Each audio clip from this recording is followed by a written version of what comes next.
everyone, and welcome down to episode number 130 of the Down South Photo Show with me, Brendan Waits, here in Ocean Grove, Victoria, Australia. And the dude that's normally on your other screen or in your other ear, well, he's off on holidays, some highfalutin trip somewhere, like he does. These photographers that make all this money, I don't know what's going on there. But anyway, welcome down to a fresh episode, a very special episode of the Down South Photo Show, because I have a special guest who I'm going to introduce shortly to you. But bit of housekeeping first. Thank you to everyone who's liked, subscribed, follow the channel, all that kind of stuff. All 855 of you on YouTube and all 14 trillion of you who listen to us religiously on the podcast, on Australia's #1 ranked photography podcast. Real quick, we just want to say that the voting for the People's Choice for our winter competition is done and dusted. Cam and I will announce the winner of the People's Choice Award next week on the show when he bothers to get back into Australia, but we'll get there. I'm sure we'll get there. So keep an ear out for that. I want to give a quick shout out to Eric, who was actually the comp winner of the winter winter Facebook competition, who popped into the shop, into Ocean Grove Camera and Photo during the week. So I said I'd give him a shout out. So there's a shout out for you, Eric. Without any further ado, this is an interview that I've just recorded with Rudy, who is based in France. How apt, given that the Olympic Games are in full swing in Paris. It was a great chat that I had with Rudy, and Rudy is very, very into his Astro photography, which is, as you can see by my background, if that didn't give it away already. So sit back, relax, and enjoy episode 130 of the Down South Photo Show with Rudy Astro. Cheers. Well, hello, everyone, and welcome down to a very special episode of the Down South Photo Show. Today, we are having a chat with a young fella all the way on the other side of the world in France. It is Rudy. Hello, Rudy. How are you? I'm good. How are you, Brendan? What do I call? Do I call you Rudy Astro? Rudy's fine. Rudy Astro is just on my Instagram. It is. So, So yeah, I've either way. brought Rudy onto the channel because Rudy, I know Rudy quite well. I've known Rudy for pretty much all his life. I've met Rudy a couple of times over, well, I met him once over in France. We were just saying off air, it was 5 years ago already. So you were 12 when I saw you last time, Rudy. Yeah, I was a little boy. You were. You're not much bigger now, mate. But it is good to have you on board. So Rudy is an astrophotographer, but more than just astro, he actually is into deep space photography, which I'm absolutely fascinated by. And I know a lot of our listeners will be pretty keen to see how you go about things. And to kick things off, it's actually, if I cover up myself, there's my background right there, which Rudy is going to tell us all about. So this kind of photography, which absolutely blows my mind that you're able to get shots like that. So Rudy, if you'd like to just briefly introduce yourself and say who you are, where you live, that sort of stuff, that would be great. So we'll kick off with you. So where do you live, Rudy? Okay, so I live in France, specifically the French Alps, which have some pretty dark skies and pretty high altitude as well, which is quite suitable for deep sky astrophotography. Right. So altitude definitely helps. Yeah, absolutely. Yeah, so the higher you go in altitude, basically there's just less atmosphere between you and the sky, and so it's yeah, that's definitely a help. Yeah, fantastic. So how old are you, Rudy? I'm 17, turning 18 in October. Fantastic, because it might surprise a lot of people that just how young you are to produce such amazing photos. So before we came on air, I've actually put a few photos up for people to have a look at. So it blows my mind that that someone so young is able to produce such amazing images literally from your backyard. Is that right? Yeah, absolutely. Yeah, all my photos basically are taken from the garden. So I do a few usually like Milky Way shots. Sometimes I'll go up in the mountains where there's less light pollution and stuff. But with the telescope, it's fine. I can just do it from the garden basically. Yeah, that's fantastic. So before you got into, do we call it deep space photography or astrophotography? What do we call it? Yeah, well, astrophotography is sort of like the umbrella term that covers everything from Milky Way to aurora shots to telescope. And yeah, deep sky photography would specifically be objects in deep space like galaxies, nebulae, stuff like that. So before you got into this kind of photography, were you keen on photography beforehand? Not really. This was sort of my first kind of entry into the hobby actually, because I got my first camera. I brought it here. Fantastic. I bought that specifically for doing astrophotography with, and I actually kind of, picked up regular photography, like landscape photography on the side. But yeah, that was kind of my first entry into it. So So it was pretty it sort was a of telescope before it was a camera, yeah? exactly, yeah, yeah, yeah. Yep. It was a visual telescope, which you can't see. I've got it in the corner over there. Yep. But yeah, I started out basically taking pictures with my phone through the eyepiece. So With your phone. yeah, yeah, yeah, Okay. yeah. So I had so when we got this telescope, my dad sort of bought it for Christmas about 3 years ago at this point. And I wanted to take pictures of the moon, and that's sort of the only thing you can really do with a phone through the eyepiece of a camera because it's so bright. And so Yep. yeah, I bought a little kind of smartphone adapter and just put it on, took pictures of the moon. That's how it And that's started. what sort of gave you the bug, yeah? Yeah, yeah, exactly. Yeah. Yeah, fantastic. So when we're Mhm. talking about your photos, and we'll go through a few of your shots a little later on. And this is a big generalization. You know, Yeah. how far away are your subjects that you're trying to photograph? Yeah. So obviously it ranges a lot, but generally a few hundred to a few million light years away. So that one you've got behind you there, that's the Andromeda Galaxy. So that's about a million light years away. That's one of the more distant objects we can see. Yeah. And but some of them, like star clusters and things, the Pleiades star cluster, which I don't know if we're going to talk about that one, but We will be. it's only sort of 400 light years away, so it does Only. vary quite a bit. Yeah, only Yeah, yeah. And relatively this is speaking. why I'm laughing so much because Yeah, as a landscape photographer, we talk a lot on the show about using big zoom lenses and things like that to yeah, reach into a scene, but we're talking 3 or 4 kilometers. yeah. A few miles. Yeah, Yeah, so it absolutely blows my mind when you talk about things that are, literally a light year, let alone a million light years yeah. away. So absolutely Yeah. fantastic. So did you find yourself sort of when you got into putting a camera onto your Hmm. telescope, what was the first camera that you attached to a telescope, like other than your phone? Yeah. So I bought this Nikon D5600 here. Um, I've had this for about two, actually coming up on 3 years. I think that telescope was more like 4 years ago. Now that I think Yep, about it, but yep. yeah, just bog standard Nikon D5600, and I basically just kind of take the lens off and you sort of put a like a T adapter on it, and then you just slide it right into the scope, essentially. Yeah, oh, okay. So basically the Yeah, telescope becomes the lens. exactly. Yeah, that's pretty much how it works. It's called prime focus astrophotography, as opposed to um because some people like basically go through the eye like with a smartphone. Essentially, that would not be prime focus photography then, because you've got an Yeah. extra element in front of Okay. All right. it. So Yeah. when you first started dabbling, where did you get your information from to be able to do it? Were you just YouTubing and Googling and that sort of thing? Yeah, it's mostly YouTube, I think. There's a few good channels I watched that are pretty tailored to sort of beginner astrophotography, and I just read up on it and stuff. I never, I never really met anyone in real life who does the same thing. So Yeah. Well, yeah, it's all my it's a fairly information came from niche online. it's a fairly niche Yeah, sort of area of photography, so I'm not yeah, yeah, surprised. absolutely. Do you know of any Yeah. other people in your area that do it? No, I actually haven't, to this day. I haven't met a single other person who does astrophotography. So yeah, I thought I would, because I thought, like, by going out and buying used gear and meeting up with people, I'd end up finding someone, but that hasn't happened yet. So yeah, Yeah. to Yeah. this day, I'm the Yeah, only one that's in the valley so far, to my knowledge. so the actual telescope itself, and what I'll do is I'll put it on the screen later on for people to see Yeah, it.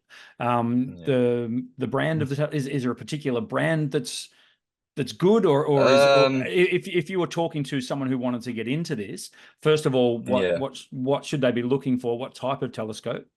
And perhaps even budget wise, what would they be looking at to get into a setup to get a shot of the Andromeda Galaxy, for example? Yeah, okay. So, well, first of all, it's worth noting. So the telescope I'm running now for my astrophotography is not the same as the first scope I got a few years ago. So Right.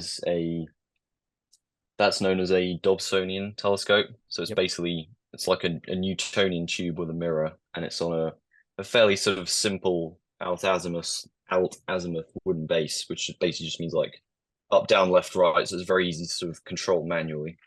Right. Um, so that So would that was the one be you were using to shoot the moon. yes, exactly. Yeah, that's Right. the one I Gotcha. had my phone on and everything.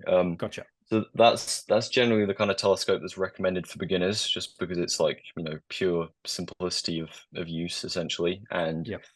you also get they're pretty cheap, like for the aperture for the size that you get, essentially. They're the kind of cheapest construction. Yep. So yeah, but the only thing is they're not really sort of suited to astrophotography. They're more kind of visual with the eyepiece. So Right. yeah, taking pictures of the moon with your phone is sort of the best you can get out of that kind of scope, Okay. essentially. So then Yeah, you worked out very quickly for you to get into more deep space stuff. You needed to upgrade and get something yeah, a little bit more yeah, yeah. serious. So what are we talking about there? Yeah, so one big thing you miss out on with a Dobsonian when it comes to astrophotography is that there's no tracking on it, so you can't do long exposures basically because there's no way. I mean, you can't stand there and manually kind of track it at that focal length. It just doesn't work. So Yeah, of course. so yeah, quickly I realized I needed some kind of tracking to get into it, and that was kind of the biggest hurdle at the beginning because I was like what 14 or something. I didn't have a job or anything, so I was Yeah. like, damn, these trackers cost like 400 euros minimum. So Yep. yeah, so I've got I'll just get it down.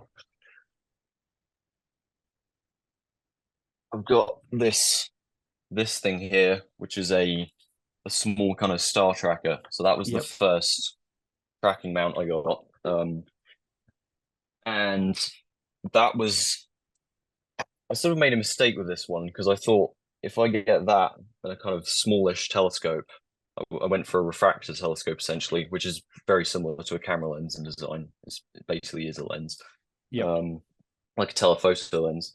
And I thought I could get away with kind of putting that on the mini tracker and my camera and tracking it. And it worked to some extent, but it was a bit too heavy and a bit too zoomy, I guess. Okay.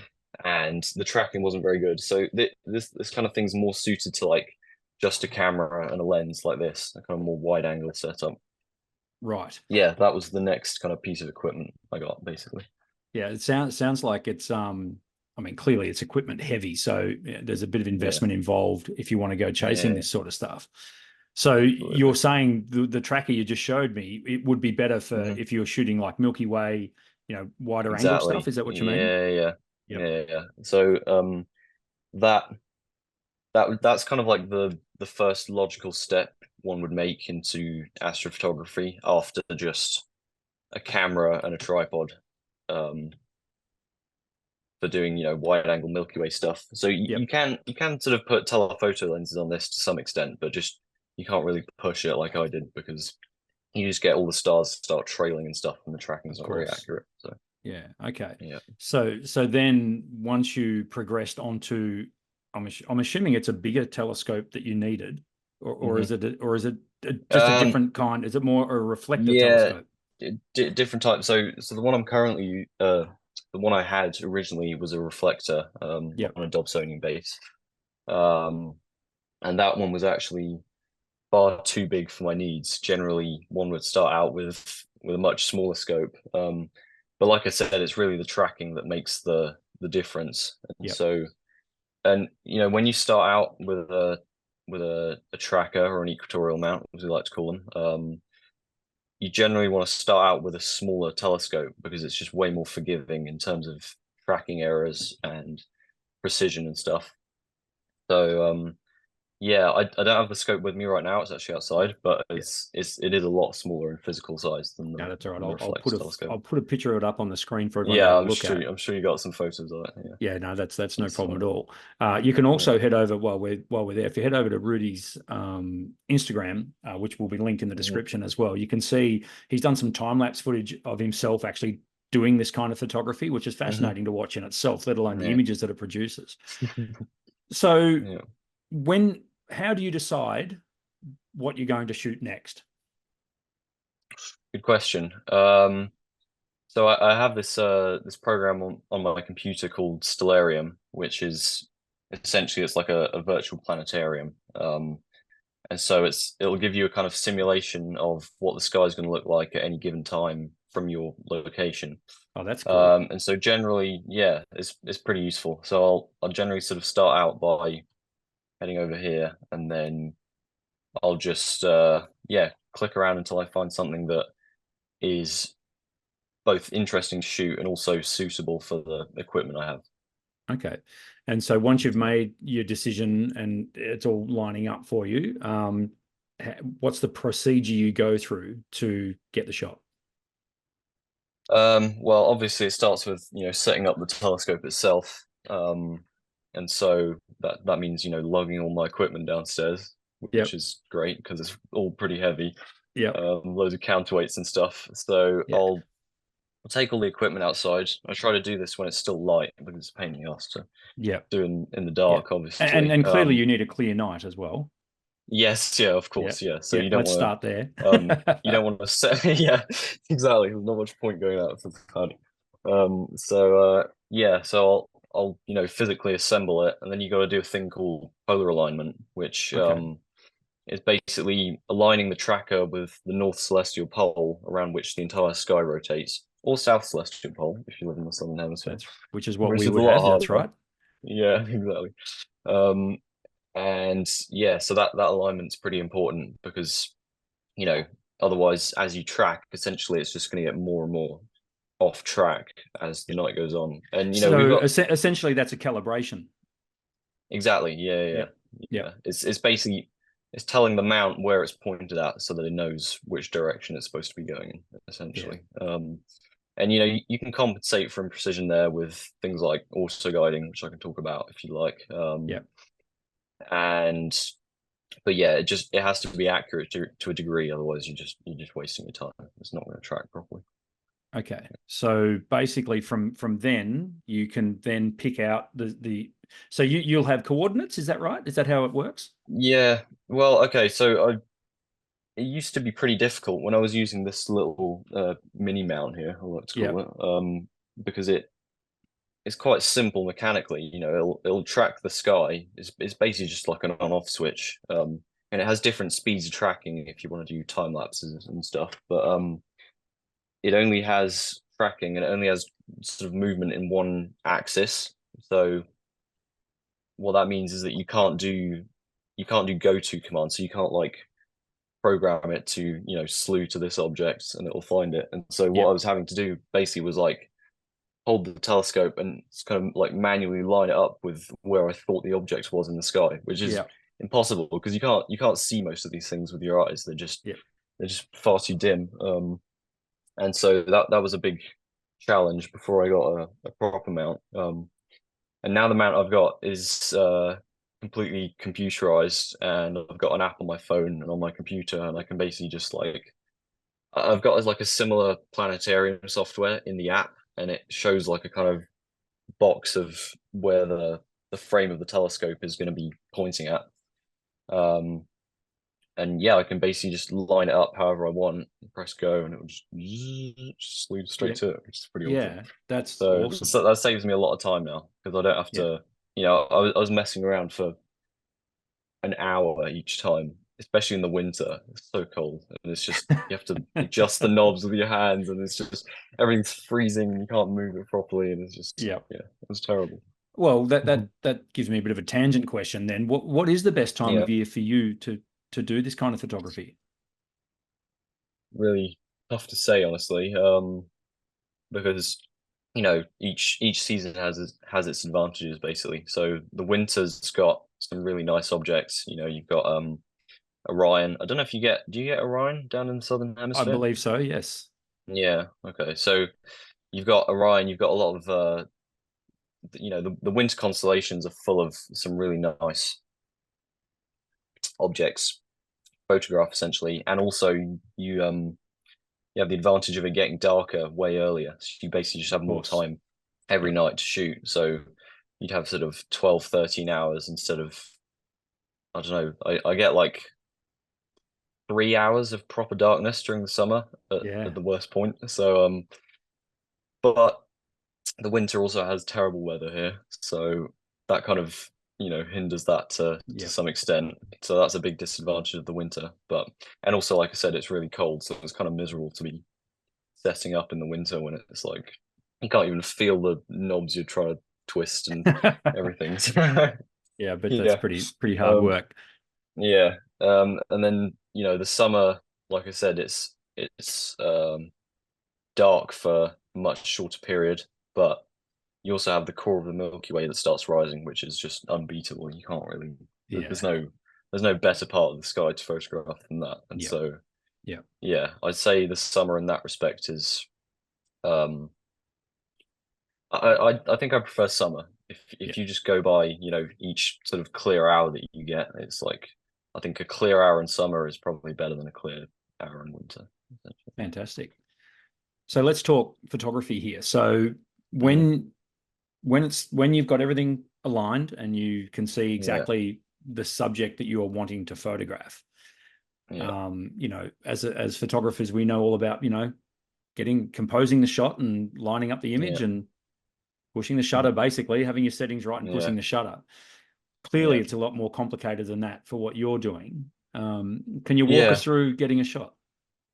Yeah, absolutely. So yeah, so once I'm aligned and everything, and I've picked a target, I've sort of splooned to the target. I generally start out by kind of doing a test exposure because essentially, yeah. So I'd probably better explain this better, but the way you go about taking a picture is by repeatedly taking super long exposures of the same object over and over again, and then you Mhm. stack them at the end to sort of cut out all the noise and light pollution and all that stuff. Yeah. Yeah, well, that's not unlike And doing so shots of the Milky Way and the aurora and things like that. You can't. That's exactly, quite yeah, similar where you would do, or if you're doing star trails in particular. I mean, I know in yeah, your yeah. case you're not doing star trails. The idea is Well, to yeah, that's not what I'm have trying to any avoid it. trailing. Yeah, exactly.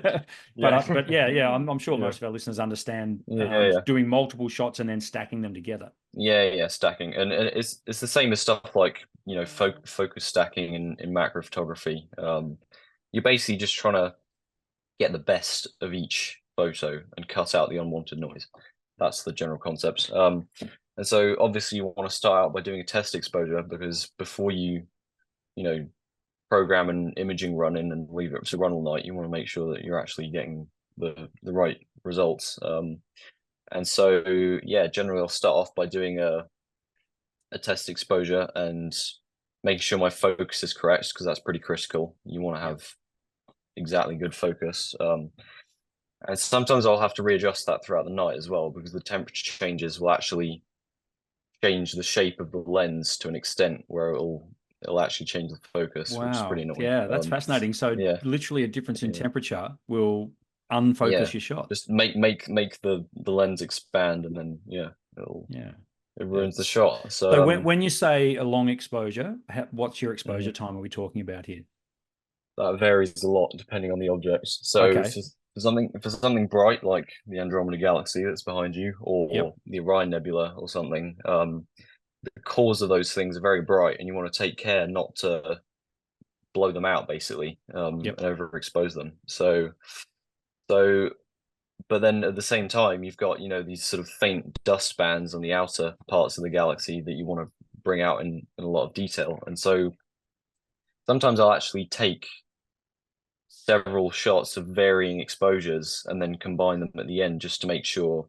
I'll have one shot that's just sort of like the darker parts, and then the highlights are completely blown out, and then I'll Yep. do like an HDR, basically like a high Yep. dynamic range Yeah, for sure. composite essentially. Yeah. Yeah. So essentially what you're And doing there is you're bracketing your exposures. So yeah, that's in photography speak, you're getting a series of exposures. So yeah, so let's use the image behind me as an example. yeah, And you may yeah, not know exactly, but ballpark, like an yeah. exposure time for what would be the longest exposure time you would need for that shot? Okay, so the Andromeda Galaxy, if I recall correctly, I think I did like sort of 1 minute exposures to Right. for core detail, just Yep. because that's the kind of limit you can push it to without it getting blown out. And in fact, I think that was probably a bit too long because that shot is slightly blown out in the core, Yep. which is fine. It's just, an artistic thing, I guess. So, Yeah. yeah, so I did like 1 minute shots for the core there, and I think I did like 5 minute exposures for the outer parts, which is, that's way longer than most stuff you do in standard photography. Oh, Definitely. a battery issue here. Yeah. So yeah, 5 minutes, and it gets even longer for things like nebulae and stuff because they're Yep. just exceedingly fainter, and you have to go deeper and deeper each time.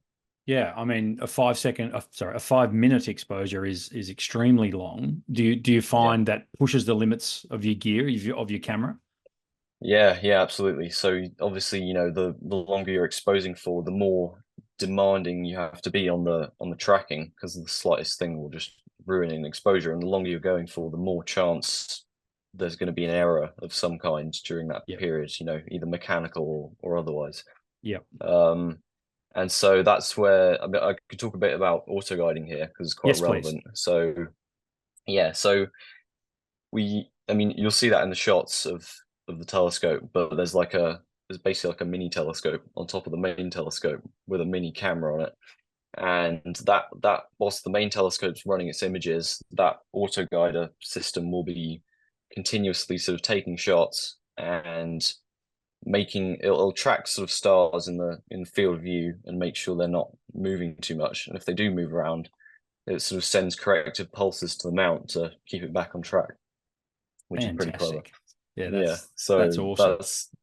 that's pretty essential for as soon as you start going past sort of 1 minute or so, and it also depends on how sort of high focal length, how high zoom the telescope you're using is, because obviously any errors kind of get exacerbated the more zoomed in you are. So Yeah. Yeah, of yeah, course. it becomes So pretty essential at a certain point. yeah, for sure. So once Yeah. so how do you know when you've got all the exposures you need? Is it basically now just become, intuitive? You know because you've done it for so long, or is there guesswork, or is it a bit more specific, a bit more Um, scientific than that?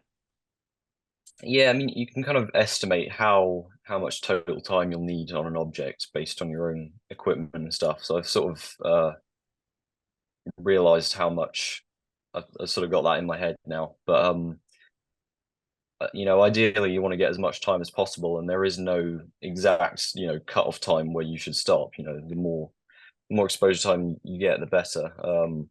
So generally, I try to go for at least 3 hours on any object, but for the faint Right. stuff, it can quickly grow to sort of. I think the longest I've done so far is 11 hours or so, which is that's not a lot in terms of astrophotography. How long it can go. People go for 100 hours, 150 hours on the really faint Really? stuff. So yeah, Wow.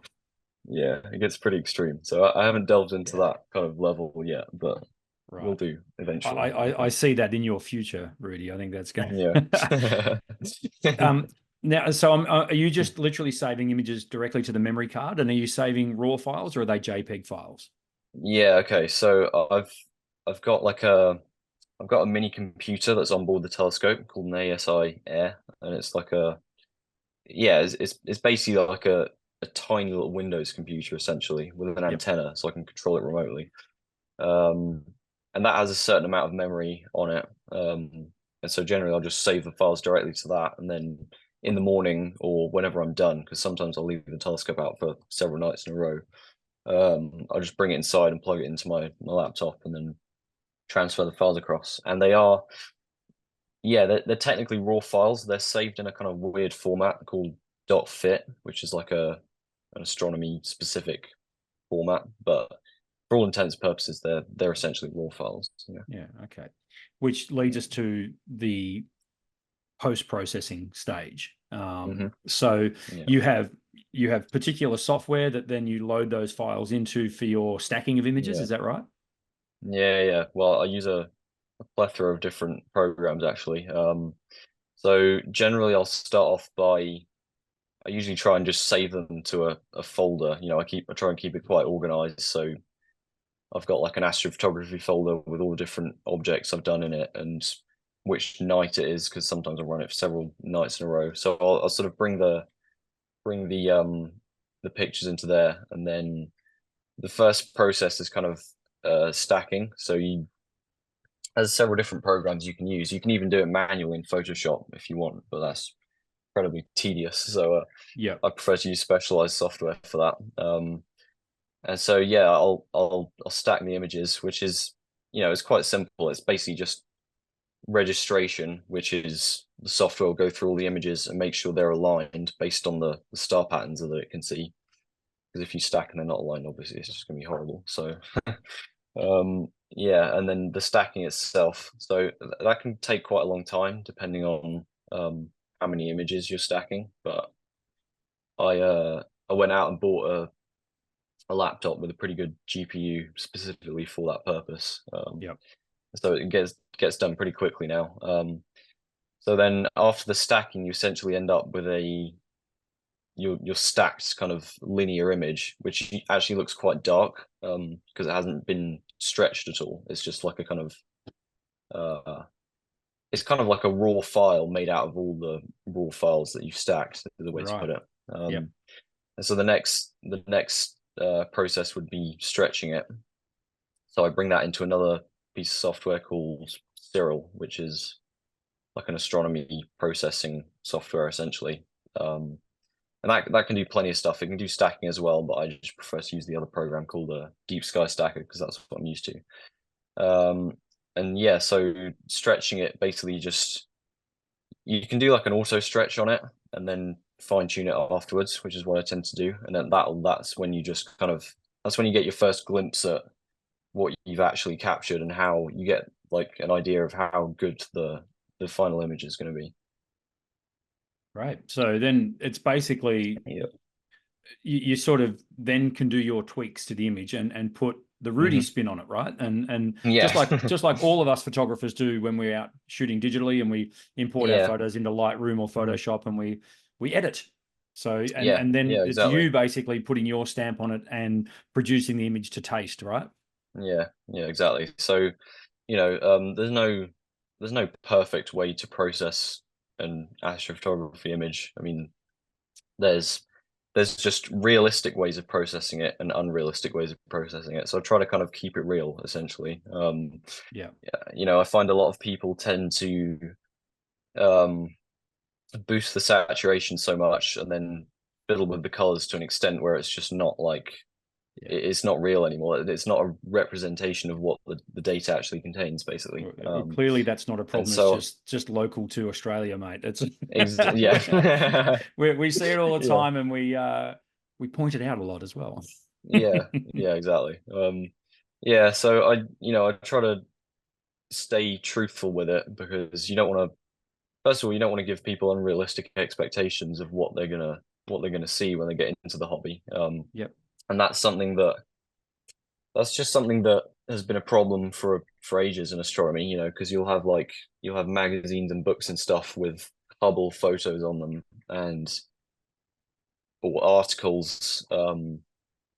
There's been a problem recently actually with uh, things like supernova and stuff, where what you're actually going to see is like just a star brightening in the sky, becoming visible, basically. But then you have all these articles and stuff with either Hubble pictures of supernova or just straight up like AI images, and then Right. that gives people really unrealistic expectations of what they're going to see, and that kind of turns them off the hobby then because they go into it thinking they're going to see like a star exploding in the sky, and that Yeah. just Of doesn't course. happen Of essentially. course. Yeah. Yeah, so Yeah. I try to keep it real, not give people unrealistic expectations, and then, but I will saturate the image to some extent because, well, first of all, the way it comes out of the linear stacking process, everything's kind of condensed and kept to a minimum essentially. So you want to stretch it anyway and bring it out. So yeah, Cool.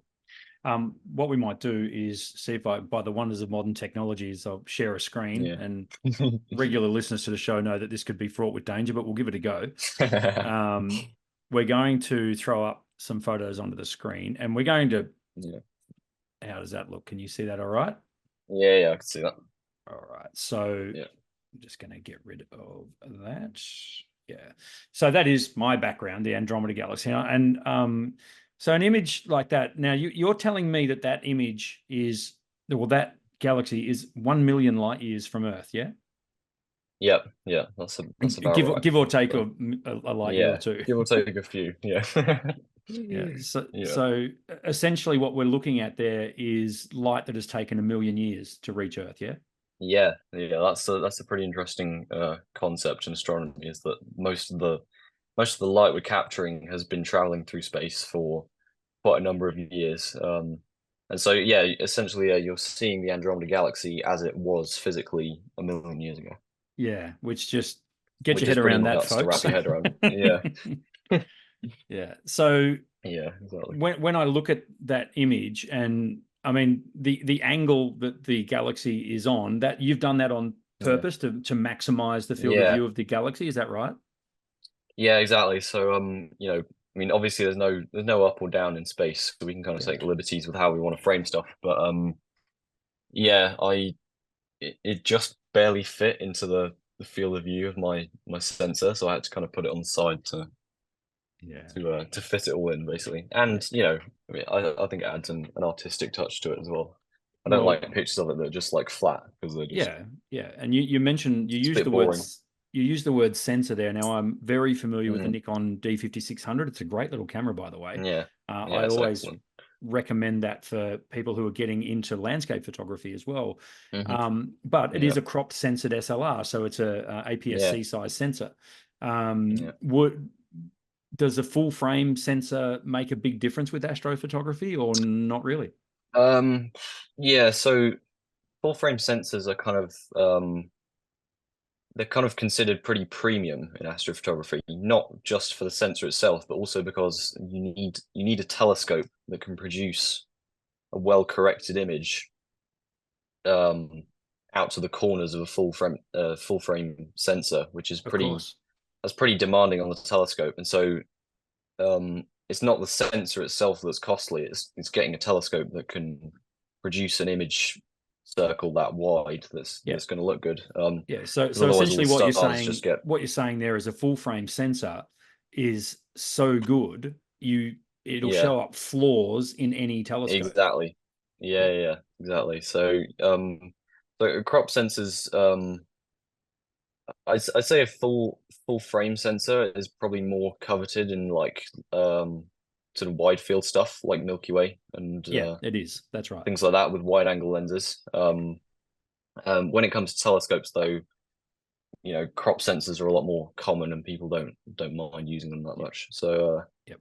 yeah, it's yeah, All right. So let's flick over to another image here. So yeah. this is the Eastern Veil Ah, Nebula. Eastern Veil Nebula. Yeah.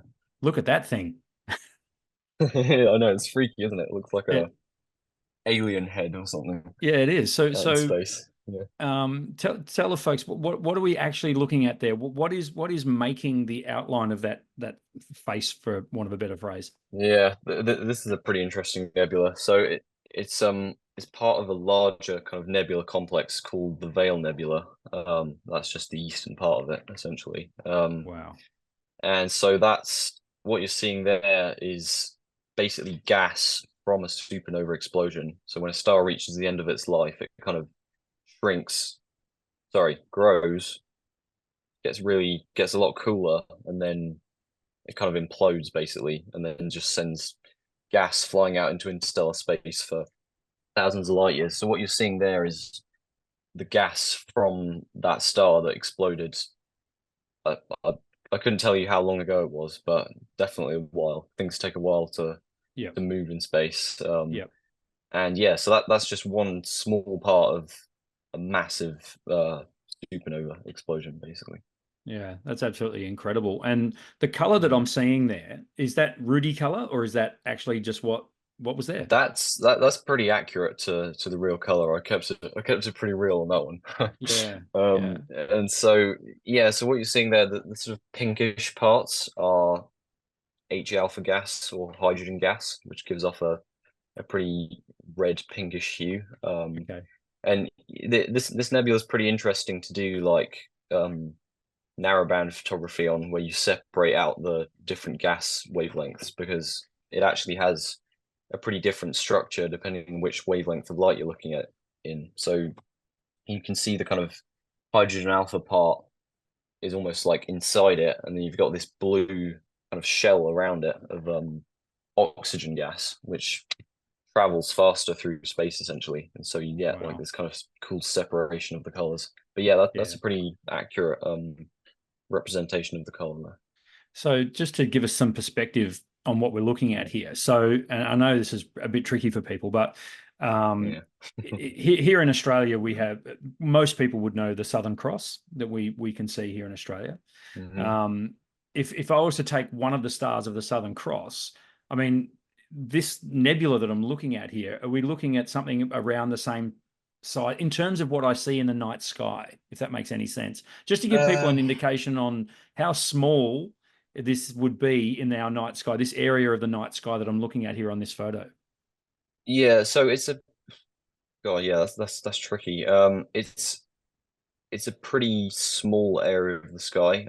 Right. So yeah, so for reference, the telescope I took this shot with was it's 420 millimeters of focal length Okay. on a crop sensor. So that gives Yep. you an idea of the kind of size of it. So it's it's if you're looking at kind of like the core of the Milky Way, it's probably like maybe a third of the length of the sort of width of the Milky Way, I guess, is Yep. one way I Yep. could put it. But yeah, pretty tight, small region of the sky there. Yeah. And there's just, I mean, something like this nebula, like could you see it with a pair of binoculars, for example, or is it really just telescope? Um, yeah, I think you'd have to be in a very, very dark sky site. It's a sort of Right. Audubon, I reckon, Yeah. if you wanted to have a chance of seeing it.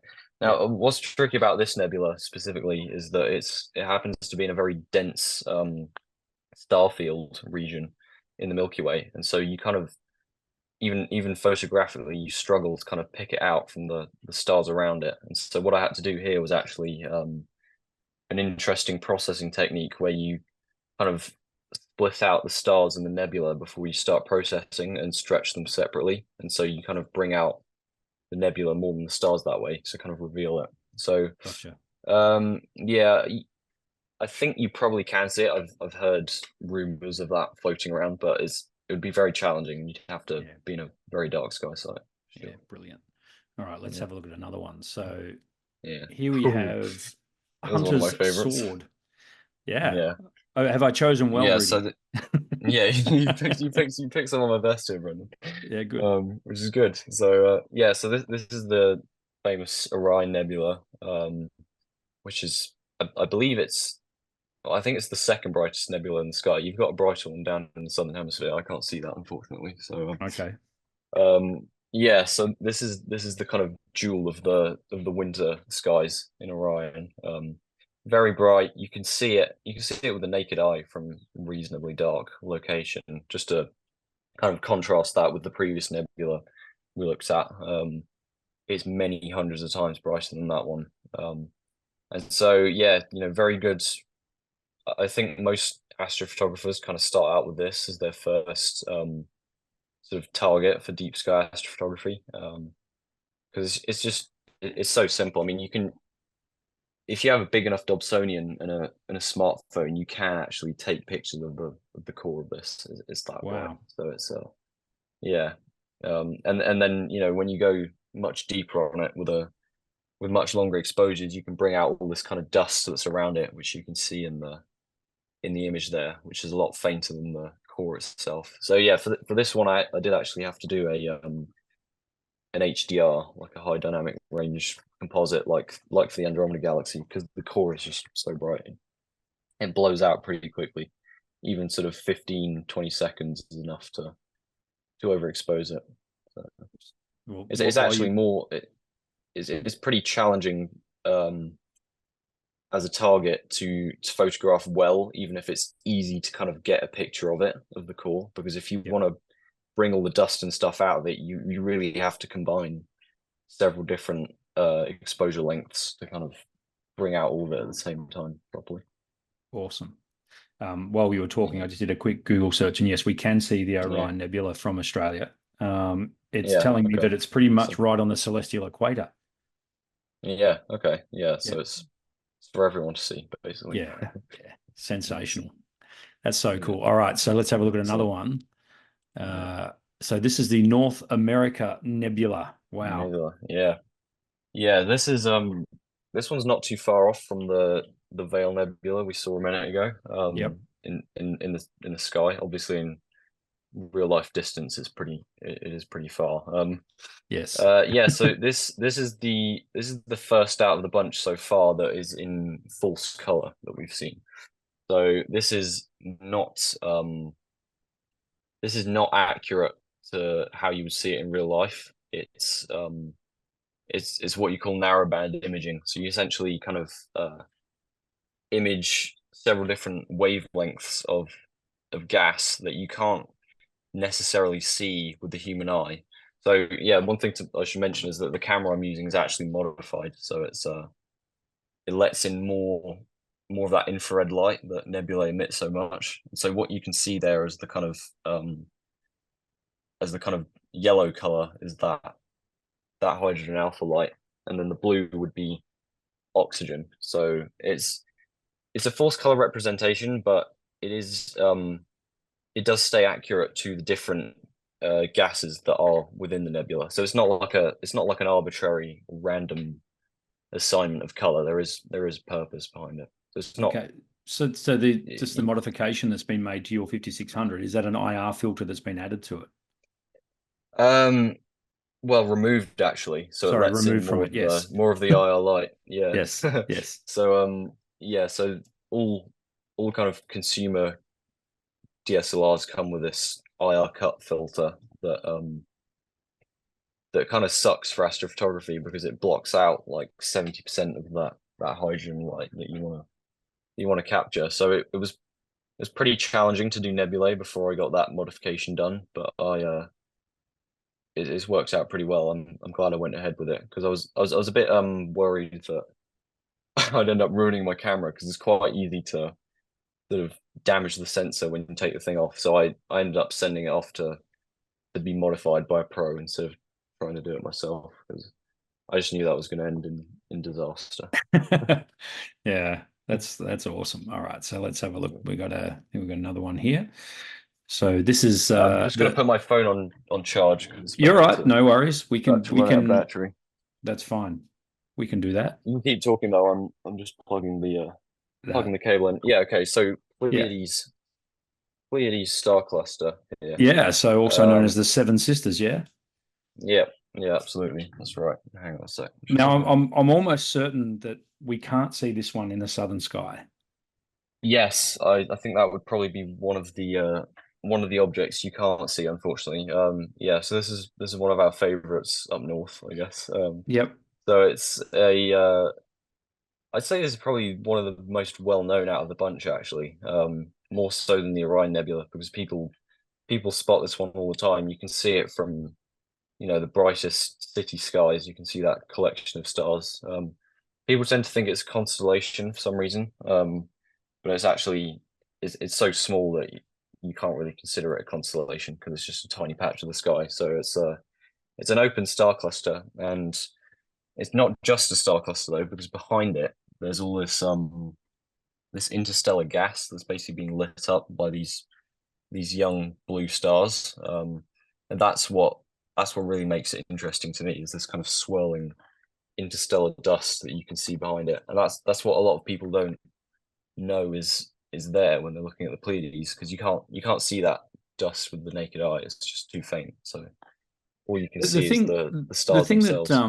The thing that blows my mind about all your photos and astrophotography in general is they're bloody works of art, mate. Like you have a look at that. That is such an appealing scene, and to think, what it actually really is. I mean, and it also says to me that it's just, there's infinite possibilities when it comes to astrophotography as well. Yeah.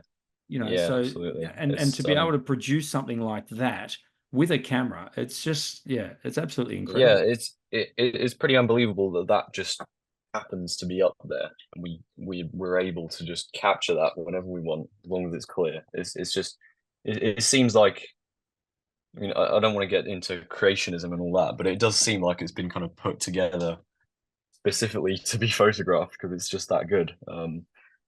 And yeah, it's, you know, you look up in the night sky as well, and you don't realize that all that stuff's up there because it's too faint to see with the naked eye most of the time.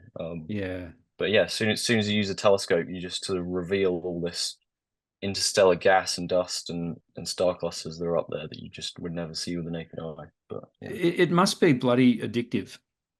yeah, it really is. Yeah, and what you were saying about the infinite possibilities is true as well. So, you know, when you, yeah, a lot of people tend to assume that there's only, well, they sort of ask like, what's the point of doing astrophotography? Because, you know, and they do have a point. It's like you're basically photographing things that have been up there forever and will be up there forever in terms of, you know, human lifespans, and that Mm. have been photographed plenty of times before. And so that's one of the interesting challenges when it comes to sort of doing the composition for one of these images, is like trying to get a unique kind of perspective on it when it's been photographed so many times. But you know, to this day, people are still coming up with interesting ways to frame things, or, you know, timing them properly with celestial events like meteor showers and stuff. And so, yeah, you're right. There really are infinite possibilities, even though the sky itself is limited. So, Yeah, we talk about this a lot on the channel, as well as, you know, here in yeah, Australia, we're blessed. We've got lots of great landscapes to photograph and great night skies as yeah, well. But it's always is that challenge of anytime you go to a landscape location, particularly a famous one, and we've got plenty of those here in hmm, Australia. It's trying to yeah, put your own stamp on it and your own creativity on it. And it's exactly the yeah, same with what you're doing. I just think I mean, it's just so much more technical what you're doing, because, like you alluded yeah, to before, like a shot like this that we're looking at now, you know, you could set up for that shot, you know what the shot you're after, and then you have a yeah, minor little hiccup with something, and that's, yeah, yeah. is it kind of like you got to start again, or do you sort of work with what you get anyway? Well, I mean, you know, some things will always go wrong, and they quite often go wrong in Yep. astrophotography because you're, like you said, you're juggling so many kind of technical aspects that all it takes is for one thing to Yeah. not work quite right, and so, I mean, in terms of starting again, you know, you can always reuse data that you've captured later on. So that's not a problem. But if, you know, you'll quite often get a night of imaging kind of ruined because you'll, you know, I mean, the most common thing is just you set up and then clouds roll in. That's Of just course. that happens loads of times. Yeah. Or, you know, it'll be like a cloud that's gone to cover up the specific part of the sky you're trying to photograph as well, Yeah. Yeah, and for none of the sure. rest of it, which is annoying. So, you know, it can be weather related issues like that. It can be equipment related.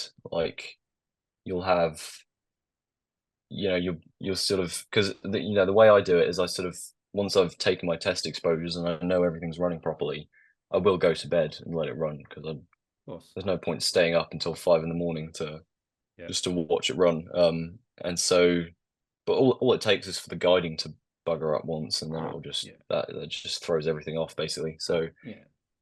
equipment related, weather related, you know, planes flying in front of the object you're trying to shoot, How rude. satellites, you know, it could be all, yeah, it is pretty rude, you know. Yeah. So it could be all manner of stuff that bugs it up. Yeah. But yeah, I've sort of gotten my set up to a point now where it does run pretty smoothly, talking technically, night after night without many issues. So it'll be weather and stuff that Yeah. usually throws it off.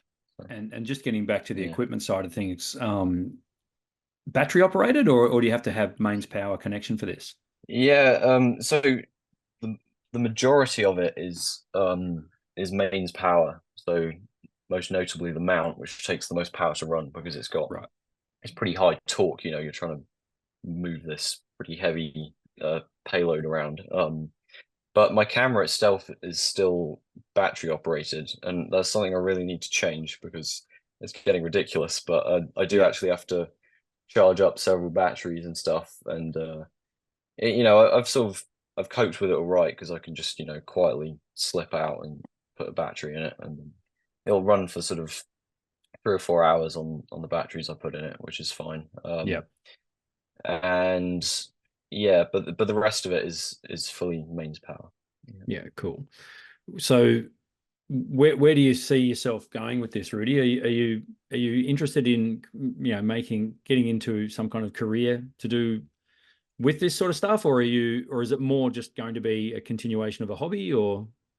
Yeah, I'm not really sure, to be honest. I mean, I can see myself keeping it as a hobby forevermore, but I'd also like to expand on it, and I mean, I've been trying to grow my following on social media for it for quite some time now. Yep. And recently I've started delving into stuff like prints, which you've seen. Yeah. So there's definitely ways to kind of make it self-sustaining where I can make some money with it that I can then put back into equipment and stuff. Of course. One way to do that is prints. You can offer. I have thought about starting a YouTube channel to do with it, where I explain equipment or Yeah. processing, or there's so much I could talk about. But yeah, and in terms of a career, it's quite difficult to make a career out of astrophotography because you have Yeah. to be, like I said, you have to separate yourself from the thousands of images that the people have already taken of the same objects and stuff. So yeah, we'll see how it evolves. I mean, I'm still adding to my equipment and stuff. I'm still working and saving up and buying new gear. So Which leads me to my next question. yeah. In terms of equipment, what are you looking at? What's the next thing The that you're next after? thing, okay. So recently, in the last few days, in fact, I've been looking for a new telescope because my my current scope, and I'm just talking about the actual scope itself here, not the mount and the guide scope and all that. That's still going to stay the same. So, but yeah, the scope itself, I've been using what's called a doublet refractor. So it has like two optical elements in it essentially, and then a field flattener, and it's just optically, it's all right. I'm looking for something a bit sharper basically. So I might Okay. upgrade to like a triplet or a quadruplet. Yeah, something a little bit higher end. And then, I mean, the good thing is, I can sell off the equipment I've already had. I'm replacing once I get something new, so I can save a lot that way. Yeah. And also get stuff secondhand because a telescope doesn't get used essentially. Like you don't. It's not like a camera where after a certain number of shutter clicks, it sort of starts degrading. It's just it doesn't degrade like that Yeah. essentially. So Yeah. yeah, new scope, and then I'm also looking at getting a new camera actually. So you can use DSLRs and stuff, but people make these sort of dedicated astronomy cameras with cooling fans on them and stuff, which is quite important in the summer because Yep. it eliminates a lot of that thermal noise you get um, in high temperatures. And yeah, so I'm probably going to switch to an astronomy camera soon, and then I'll keep this one obviously for Milky Way and stuff because Yep. that's far more convenient, to put on a tripod and everything. The astronomy cameras are really kind of, you have to plug it into the computer and run it remotely, and there's no buttons on it or anything. So Right. yeah, scope and Okay. camera are my next big pieces of equipment I'm going to get, I think. Well, that's awesome. If you would like to help Yeah, Rudy out on his adventure in yeah, astrophotography, we have a link below where you can head over and check out his prints that you can order. I'm hmm assuming you can ship them out to Australia or anywhere in the world for that yeah, matter, yeah. There's Rudy. worldwide shipping, absolutely. Yeah, Fantastic. So as I say, that'll be anywhere linked in the below. world. And Yeah. please, by all means, jump on Rudy's Instagram and have a look. hmm Got quite a few images there, and he's adding to it all the time with his new work. Yeah, And posting regularly. yeah, it's an absolute credit to you, Rudy, and to see a young guy who's so keen on what he does, but more importantly, producing such fantastic imagery. Mhm. Yeah, Yeah. it blows my mind to think about what you're actually doing, and I wouldn't know the first thing about it. So I really do Yeah. appreciate you jumping on the channel and shedding a bit of light Yeah, on absolutely. this for everyone. I hope you've enjoyed yourself. Yeah, it's been super fun. It's the first time I've got to do something like this, so I've Well, enjoyed that's it. good. Yeah. Yeah, so Cheers, all of Brendan. our loyal listeners can be early adopters of Rudy's work and jump over to his Instagram and check it Mhm. all out. Yeah. Thanks for joining us, mate, and all the best to you. Yeah. No doubt you and I will cross paths at somewhere in the future, and Yeah. I might send the kids over to visit you at some point. So that'd be cool too. Yeah. uh, Absolutely. Yeah. yeah. So Sounds good. we really appreciate your time, Rudy. Thanks for joining us on the Down South Photo Yeah. Show. Absolutely. Well, there you have it, folks. A very interesting interview with young Rudy. It's pretty clear that his passion comes across for what he does. Um, Quite amazing. Only 17 years of age and that much into deep space photography and producing images like that, which is pretty cool. If you've got any questions for Rudy, you can leave them in the comments below. I'll make sure that he gets them. Or you can hit him up on Instagram at rudy.astro, which is all linked below as well. And if you feel that way inclined, you like what you see, I've also linked below where you can go and order yourself a print or two of Rudy's work. But yeah, by all means, follow him along on Instagram.